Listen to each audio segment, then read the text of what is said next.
erudite guest and regular guest on this show, Barrister Austin Manta.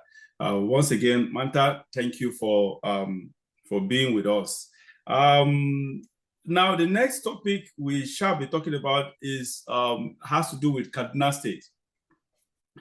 You and I are very real, added, strong critics of Nasir El-Rufai, not for personal reasons, but for objective reasons, for sincere, objective reasons.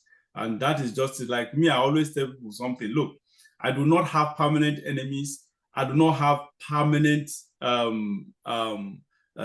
permanent friends. What I have is permanent objectivity, principles. I have permanent principles. A sort of, so if you are my best friend and this day you begin to do things the wrong way, I turn your enemy. So what I hate in people, I don't hate people. I don't hate personalities. I hate the vices in them. I hate their dispositions. I hate their actions. The day they turn away from those bad actions, I will turn the same 180 degree to begin to commend and to like. So even the devil, if the devil repents today and chooses to do the right thing, it's sort of, I will also begin to like the devil. That is the way I live my life. So that's why I don't have permanent enemy or permanent, I'm not a permanent critic of anyone.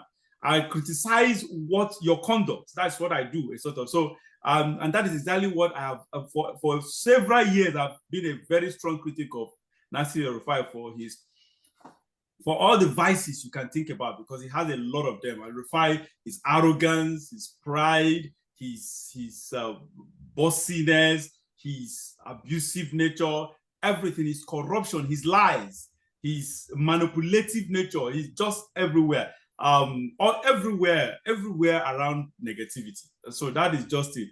Barrister, we all had what happened, the report from the State House of Assembly about El-Rufai. It's not a surprise to you, neither is it a surprise to me. It's not a surprise to several of us that have been following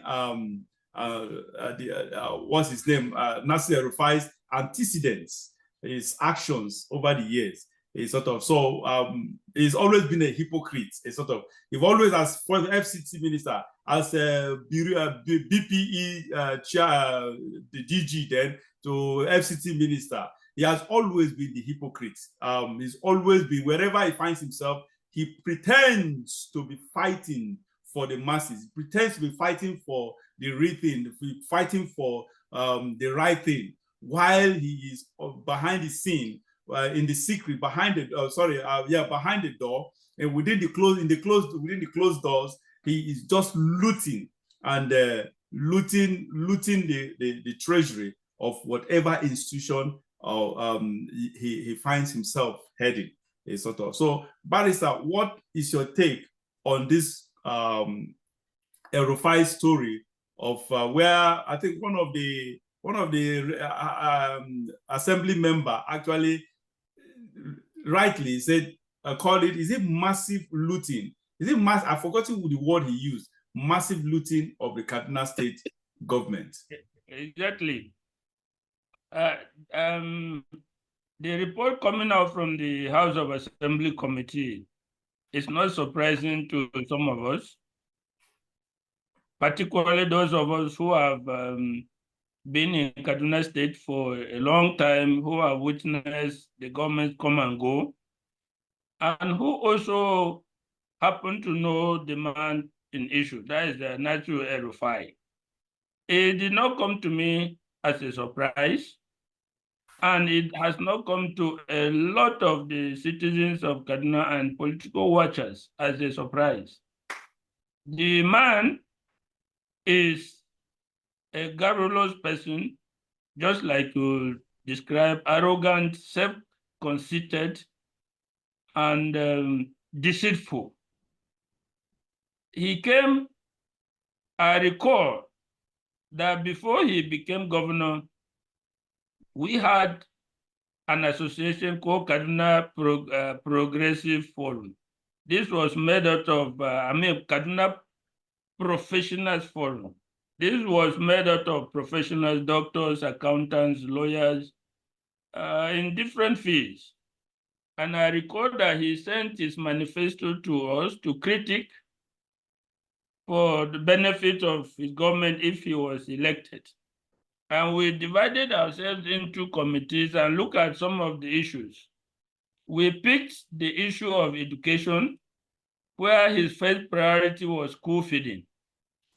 And we noted in our priority. Sorry, Barrister, can you please give me a break? Give me a minute. I need to bring in Onibio on the show. I think it was actually late. Do. Yeah, please, hold on. Sorry, viewers, we had to go on a pause to actually invite our next guest, but we seem to be having network issues, so we'll definitely get him on board as soon as we get the notification. Please go ahead, Barrister Manta. Yes, I was making a very important point to underline my disregard for El-Rufai and his lack of integrity. We had an association prior to his coming into office when he was campaigning called Kaduna Professionals League, where we professionals came together to try to influence things. So he sent his manifesto to us to critique, and we divided ourselves into committees, education committee to take care of the various aspects of his manifesto. The education, I'll just give one example for the sake of time. The education manifesto that he had, the top priority for him was the feeding of the school children. And we sat in the committee and looked at it and said the feeding of the school children could not be the first priority in the education issue. Number one, the training of teachers ought to be number one. Then school infrastructure, school rooms. Up to today, there are children in primary school that are sitting under trees in Kaduna State. So we prioritize the training of teachers, the school infrastructure down like this, and we now put the school feeding among the last. But as soon as he came into power, what did he do? He abandoned all that. He went with school feeding because of the publicity it attracted, for cheap publicity and public relations. They started the school feeding. Within 6 months, the school feeding failed. Children who were not even enrolled in school were coming to eat and go back. What do you expect? Now you give food to school children while the teacher who is teaching them is hungry. Hungry. Does it make sense?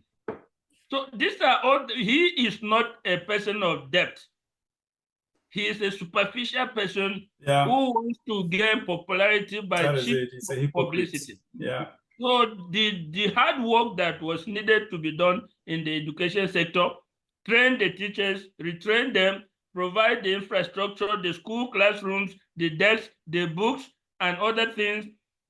We even said, look, Kaduna being the headquarters of the northern region, you don't even have accurate statistics of children that should be enrolled in the school. So if you start the school feeding, there's going to be all manner of children coming from everywhere. Are you going to be able to financially sustain the program? All these things fell on deaf ears. Because he wanted publicity, he went with the school feeding. And it failed spectacularly. Within 6 months, the program had to be abandoned. Look at the Amajiri that are working. If you have the interests of Nigeria at heart, you will weep when you see children of 3 years, 2 years, 4 years holding plates and begging food on the street, where their counterparts are in schools, where their counterparts are learning trade so that they can be useful to the country. How is it, and where did our conscience when 3-year-old children are begging with plates on the street without adults? Where is our conscience? This thing happened in Kaduna State, is still happening in 8 years that Rufai was there. He was not bothered about it. Now you go and do something that people will see immediately and hail you that you are performing. You construct some few roads within the township, beautiful roads, which is okay. But what is the priority for a country and for a state? Let's start investing in the human resources. These children, look at the insecurity in Nigeria. Are they not a ready pool for recruitment for crime? We have a situation where children are born on the street, they grow up on the street without parents, without families, affecting their lives. These people can kill without, because nobody has taught them family values. Nobody has taught them the value of human life. They are born on the street, grow up on the street, die on the street. How can we, or you as a governor or the president, come and you do not see this as a critical priority for your government? Instead, the little money you have, you want to construct a road, and so that the whole world will see. When he came, you can see journalists who know no better, who should be critiquing on a serious issue. Everywhere was Kaduna has become a construction zone. That if you go to Kaduna, everywhere is construction. But we are here. We know the problem. The insecurity is as a result of a ready pool of where these people can be recruited. The lack of effective contribution to the growth of the state is as a result of lack of education, lack of training, lack of handwork. And it is continuing. How can I, in good conscience, give a pass mark to a governor who came and saw all these things and made other things his priority? Construct a few roads so that you can publish it, people can take pictures and say you have. And look at the amount that we are talking about. Hundreds and hundreds and hundreds of billions. For God's sake, where did that money go? These few roads that are not in, we are talking of most of them 3 kilometers, 4 kilometers. They are township roads, 4 kilometers. They are short roads, yes, not distant roads. Apart from this, what will you say Rufai achieved in Kaduna State? Nothing. Under his watch, insecurity was... He dismissed 27,000 teachers in the first instance. Yeah. He didn't pay them a kobo till today. These people have been in the profession, some of them up to 30 years. They have families, they have dependents. You came and dismissed them from a pensionable employment. You did not pay them their entitlement. You did not pay them anything. Is that governance? Is that good governance? Are they not going to be them or their children? If only 1% of them take to crime, will it not overwhelm the state? So when anybody is talking, that report, I think is even generous to him. In my own estimation, that report is generous to him. When the senators in his first term, Shehu Sani and the other senator, 3 of them blocked his request for $350 million loan. He engaged in a vicious campaign. I heard him say that if the people should rise up and not allow any of these senators to step foot in Kaduna. He said it. He made sure that they did not even get the ticket of the party. Primaries. To go back. But look at now, where did all this money go? A person who came prioritizing repainting and refurbishing of civil servants' offices, when their salaries are not paid, when their allowances are not paid, but you go and refurbish and repaint their office. Is that the priority? So we are here, we are in Kaduna. The land racketeering that El-Rufai did in 8 years is unbelievable. He has left over 500 court cases for incoming government because of seizing people's land. So it was a total maladministration, camouflaged by dubious sponsored publicity that El-Rufai has performed this and that. We that were here, we know that he did not perform anything. All right. Thank you so much there. But when it comes to El-Rufai, what do you expect? That is who he is, sort of. So I did not even mention the religious tensions that he deliberately created and propagated during his 8 years. Okay. Let's bring in Olusegun Onubio on set. I think he's trying to join us. Hold on, viewers. All right. I think we have Mr. Olusegun Onibio on set. I think he has joined us. Can you hear me?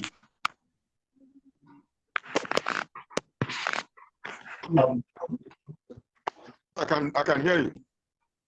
Yeah, your line seems to be breaking.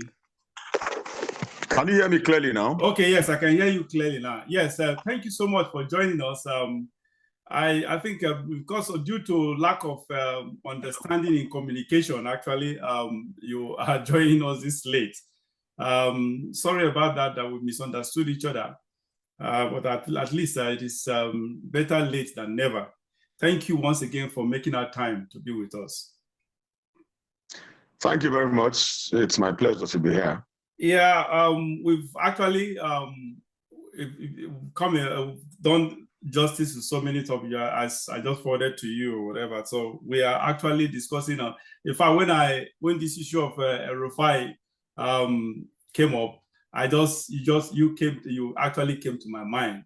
I said, this is a topic you would like to actually talk about. I don't know how, probably it is something that will be, you feel comfortable to discuss, but for the purpose of, for the sake of the viewers, of our viewers, this is, Libio is a journalist, and he's been a journalist, I think he's a senior journalist.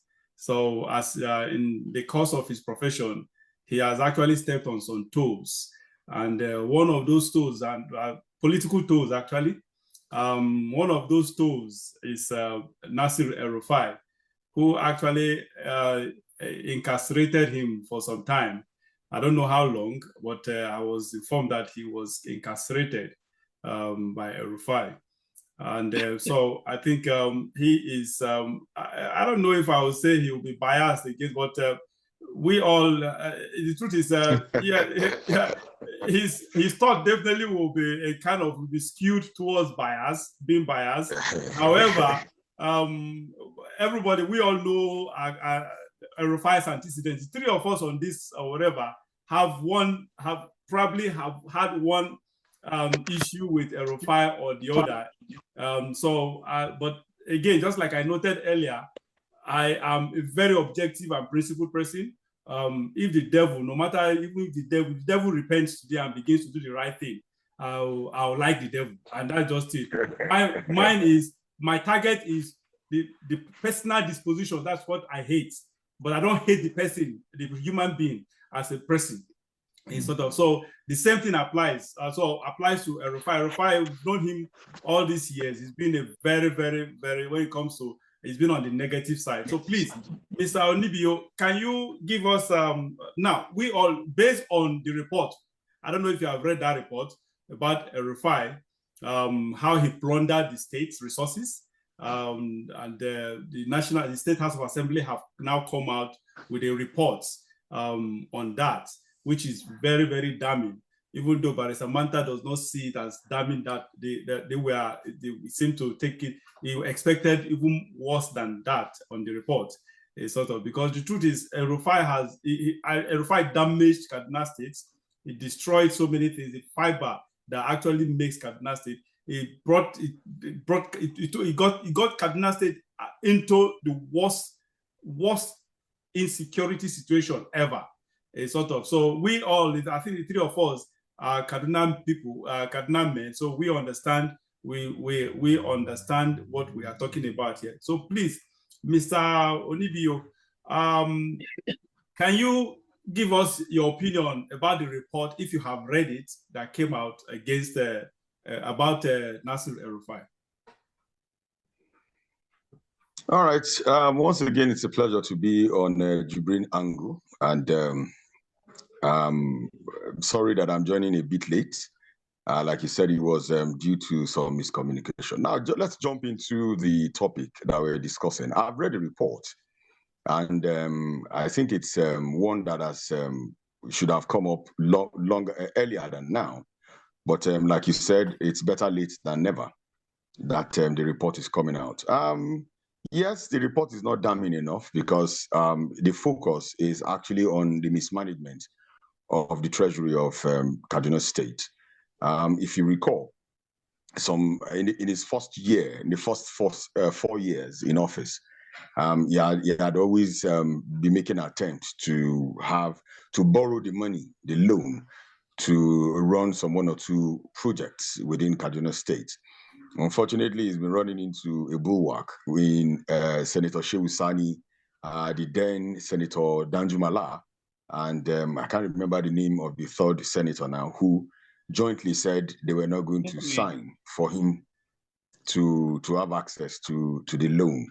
Unfortunately, he himself and his people ganged up and ensured that those people didn't return back to the Senate, except for mentioned all those stuff actually. Yes, yeah.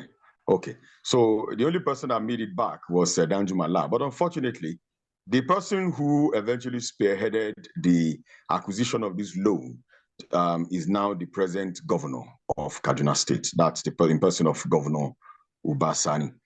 And of course, I remember that Shehu Sani was screaming at the top of his lungs that, you know, allowing this man access to this loan is like signing away the future of the unborn children of Kaduna State. And in the next 50 years, they will continue to pay this loan back. That he would have expected that at least there is a blueprint to see what this money will be used for. And of course, knowing Nasir El-Rufai very well, is somebody who would always explain away whatever it is that he has to do. Unfortunately, he decided that what he was going to do was turn Kaduna into Dubai of some sort. And in doing that, he went on to grab people's lands, destroy people's properties, and went on to build super malls almost everywhere that you know in Kaduna State. Go to Kaduna South, go to the northern part of Kaduna, anywhere you go, there are super malls with nobody patronizing those super malls. There is one big one right now, right inside where we used to have the rugby field in Murtala Mohammed Square. If you know Crocodile Club very well, towards Muhammadu Buhari Way, on your way to Amdala Hotel, that area facing the Amdala Hotel is now a super mall, sort of. And we have them littered all over Kaduna State. And of course, there were stretches of roads that were built, yes. Some of those roads were dualized to give access. And of course, some of the objects that were obstructing traffic were removed, which one would think is a very, very noble idea. But I keep asking the question, what is the economic value of some of this infrastructure to Kaduna State, as it were? Yeah, you're not going to have, yes, you're not going to have toll gates on these roads. You're not going to have any way that you're going to take back funds to pay back what it is that you have borrowed. So that's one of the reasons why people are kicking against it. And over and above everything, he went after people's properties and destroyed it. And I'm not sure if some of those people were compensated, but because I have from a reliable source that some of these properties that were taken were resold to some individuals who decided to, also build their own mini malls, sort of. And it is what it is right now. I think it is coming at the right time, and I hope that at the end of the day, the governor would have the heart to see this through, and of course invite, because it is not just enough for you to indict him and say, oh, he has taken XYZ amount of naira away from the state coffers. It is also very important that you put up a case against him. If you don't legalize it, if you don't have the security agencies come after him, probably the EFCC or the ICPC or whoever it is that is going to prosecute him, then it's going to be a futile exercise. There's no point writing all of that and detailing all of those information without having taken action on them. So I think it behoves on the governor now, that's Ubasani, to see that not these things are not just written on paper, that justice is seen to be served to the people of Kaduna State, especially as it concerns the money that was signed off. Because while reading the excerpts from the report, it was reported that 70%, I heard this long ago before now, I had some of those documents with me, where it was reported that 70% of what was taken was spent on people who were, what do you call that thing now? People who go around to see more or less like a research, people who do like a survey of what will be spent, the distance that will be covered, and what the building or what the infrastructure would look like and all of that. Some of these firms are firms that are not even registered, and monies were cornered. Lots of money was cornered and paid to these invisible contractors, if I may use the word. And this money was ferried away from the state. If you go to some part of the southern part of Kaduna, some of those projects were not completed. Yeah. The tail end of the road from Banawa, if you're accessing the Sabo garage road towards the Mopo barracks there, has been left the way it was from the beginning, with holes everywhere. Where is the money to complete those roads? If you're dualizing the road all through the prisons at Banawa, and you're going to connect the area to Sabo, what happened to the stretch all the way from Sabo Garage all the way to Alima Junction to connect the road that goes towards the post office in Sabo? What happens to those roads? A lot of projects that are in southern Kaduna were abandoned. They began the projects, and of course it looked like they were going to do something, but at the end of the day, they were abandoned. I can say confidently from here that 90 to 95% of the projects that were completed, and even those that were completed 100%, are in the northern part of the state. The ones in Kaduna, the Kaduna South, either in probably not even started at all, but you have signboards erected in those areas. Some of them are 30%, 50% gone.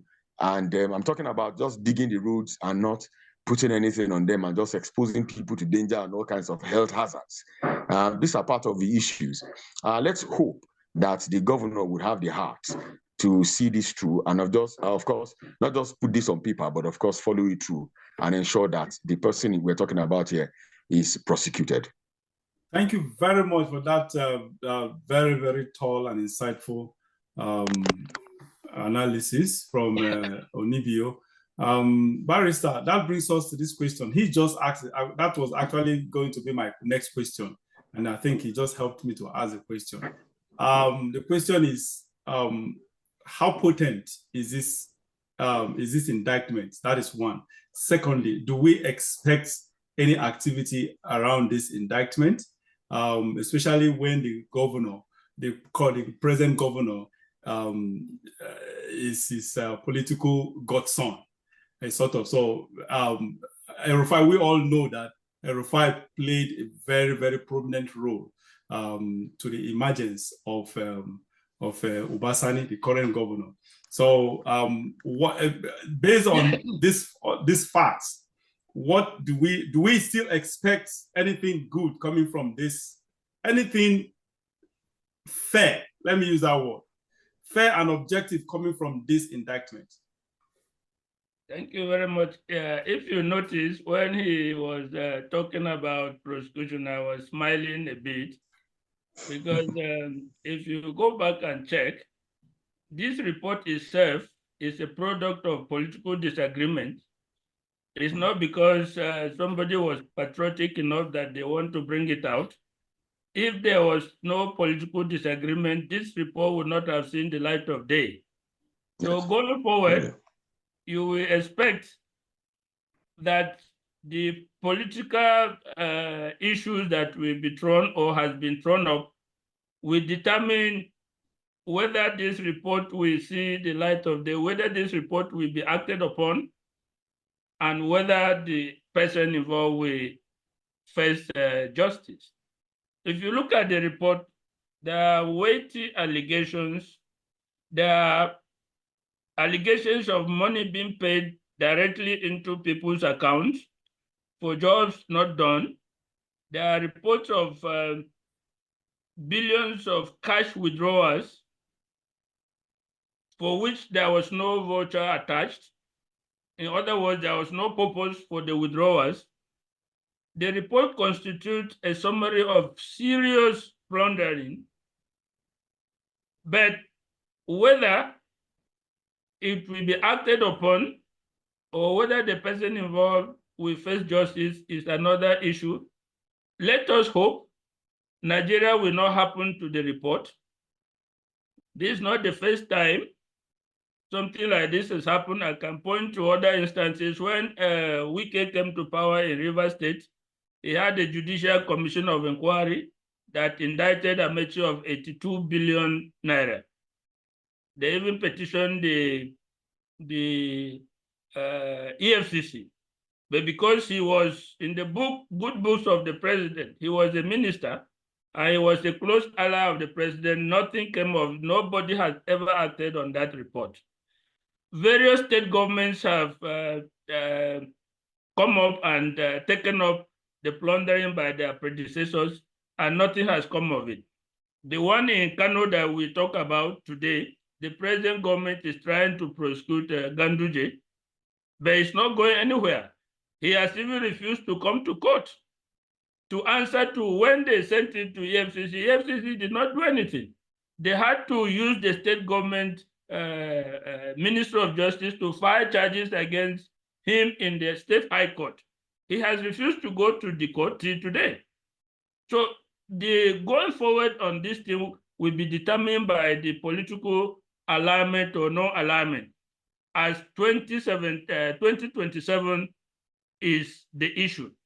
It is because of El-Rufai's perceived action towards 2027 that you see this report being brought up, and its acting upon will be dependent on how they perceive him as a threat coming to 2027. If there's political alignment, you will not hear anything of that report. But if he's perceived as the greater threat, that is when you will see them dusting up this report and trying to use it to silence him, not really to return or recoup what has been lost, but in order to silence him politically. Now, I look at the report and I see as a lawyer that there's a very weighty questions that ought to be answered. Some of them to be further investigated by the EFCC. And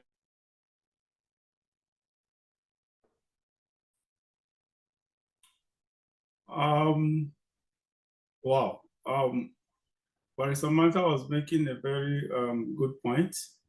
Unfortunately, his line has frozen. Okay, while we wait for him, and possibly ICPC, okay, he's back. And other will happen, like I said, depends. Yeah, okay, Barrister, you're back. Yeah, your line kind of froze. Oh, I thought you people were hearing me. Honestly, your line, your network froze, so we didn't hear, and you were trying to make a very salient point. Can you repeat the last few statements you made, if you can? Where I think the last thing you said was, oh, I think I can't. Sorry, just keep my mind. Anyway, that's fine. Let's yes, move to. Can you hear me, Barrister Manta? Yes, I can hear you. Okay, I can hear you. All right. Anyway, let's move on. Now, even though this question is supposed to have, I actually wanted to ask the same question to Onibio, but I think he already answered it. He too seemed to express that reservation on the things in the light of the day, actually. And I think I have the same opinion with Barrister Manta, that this is just political, and they just want to a kind of they want El-Rufai, this is dog whistle to El-Rufai, to say, okay, they decided to bring this as a teaser, that's my opinion, to him that, look, we already have something against you, so don't misbehave politically. If you misbehave politically, we have something to nail. So that is just a weapon, just like you said, it's going nowhere, it's just for political reasons, for political purpose, nothing else. They will just hold it as a weapon for blackmail. That is just a weapon to actually keep him on track, to force him to remain on track, based on their whosoever will actually be coming up against him or whatever. Just like you noted, for any political future, sort of, if it stands to be, if it becomes a threat to whosoever comes up to be the leader or whatever they are vying for, whatever, they will use that to actually put him down, shut his mouth off. That is just it. Now, I don't know if Onibio has something else to add to this topic. If not, can you hear me? I think your mic is on mute. I think there's okay. Yes, I can see you move now. The last part of your statement there was a bit off. Oh, really? Can you hear me? Yes, I can. Okay. Please. I think last part of my statement was I asked if you have anything to add to this topic we just talked about, El-Rufai's matter. Wow. There seems to be a problem with your network there, I guess. Oh, really? I think if there is anything with okay, yes, I can hear your voice now. Yeah. You can hear me now? Yes, I can. Okay, please. Okay. Do you still have any further thing to add to what you said about El-Rufai? If there is none, we can move to the next topic.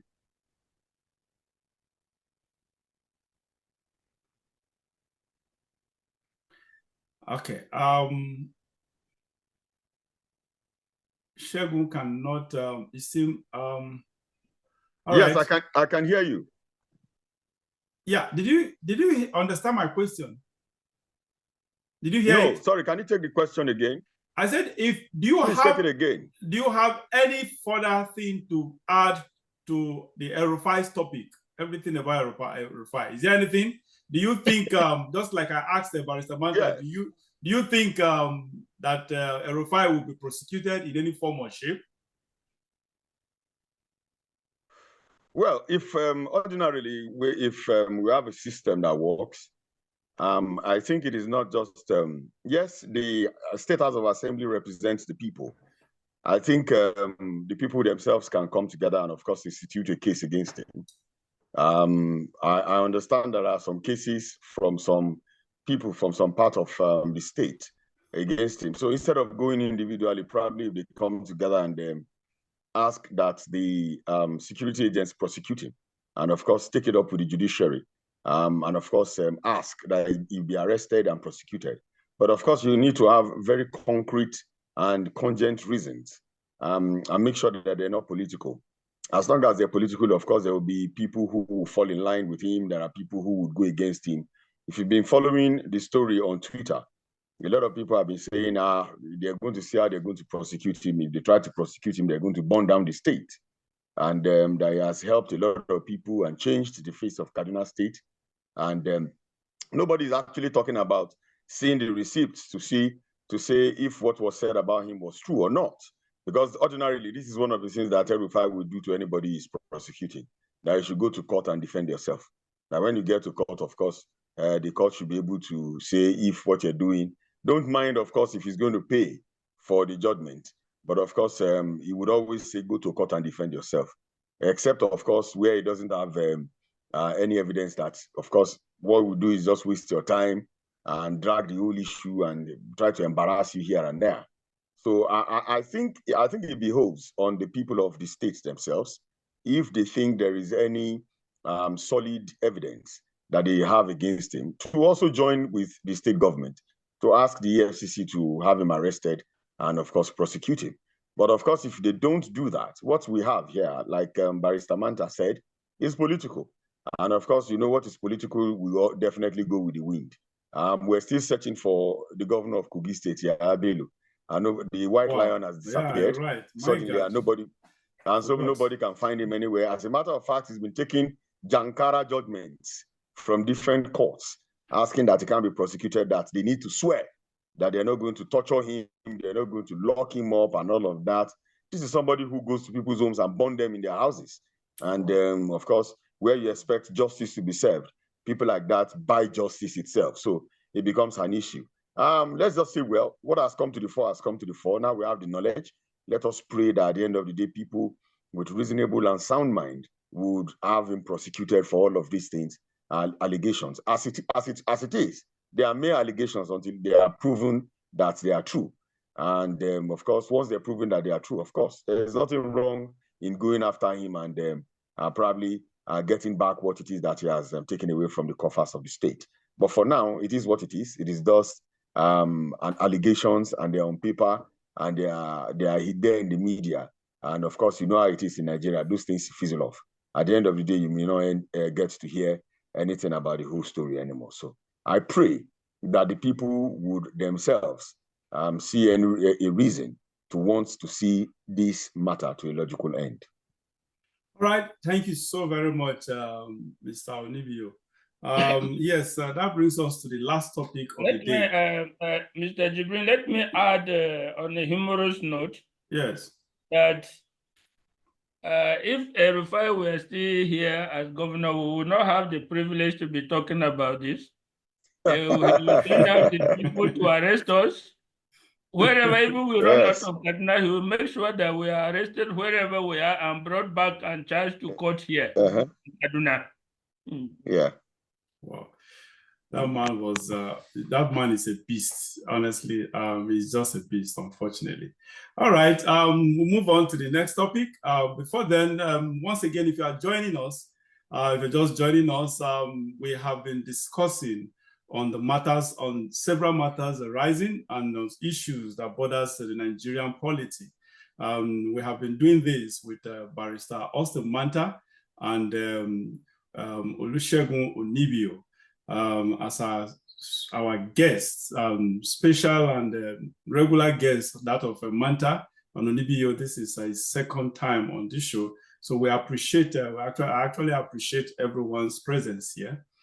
Thank you for gracing our screen. And that being said, once again, we shall be talking about the last topic of the day. We shall be talking about the judicial